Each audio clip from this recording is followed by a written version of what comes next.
Okay, so we're moving on to chain stitch. Now, chain is really quite simple and it's got lots of variations, lots of things you can do with it. So starting from the back, come forward and then go back through your same hole, or as close to as you can.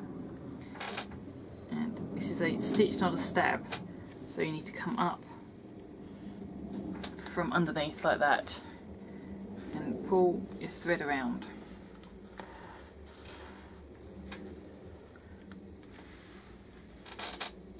So from underneath, needle out, pull the thread around.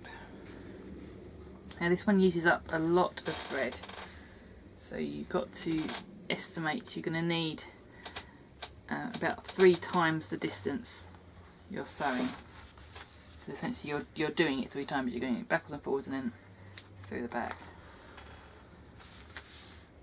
So it's really quite simple. This is a nice easy stitch. It's probably one of the first what I call fancy stitches I learned.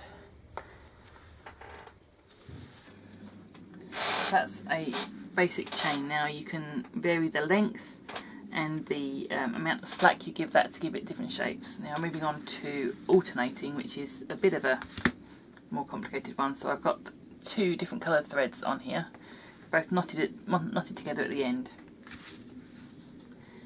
So come from behind.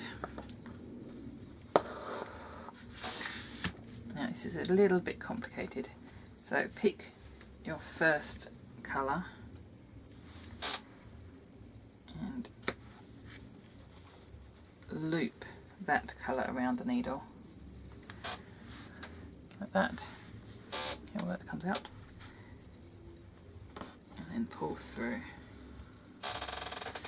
Oop. Just make sure you pull the extra one through as well.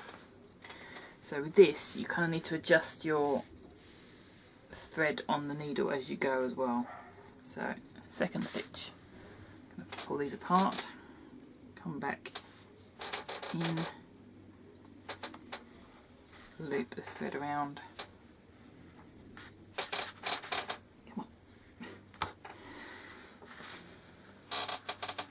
pull that through and then just kind of finesse your other thread. So this way you're continuing the chain. You don't have to change needles as you go.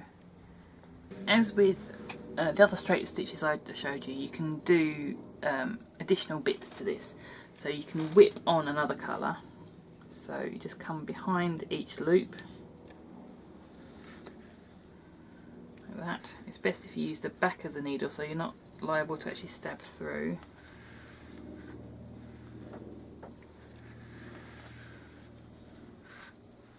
And again, that's a good texture and contrast you can add.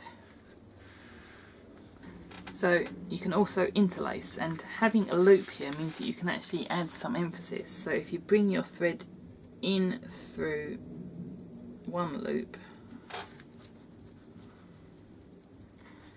and then out through the other.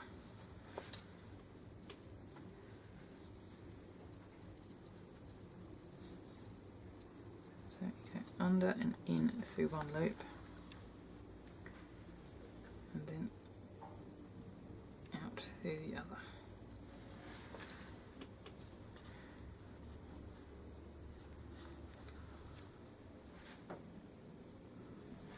And this way you can build up on both sides.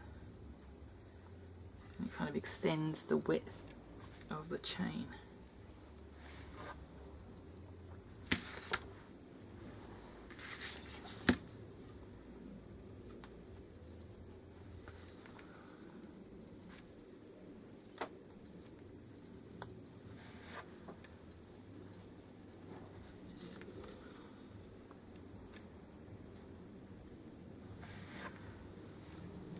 So that is the very basic level of chain stitch.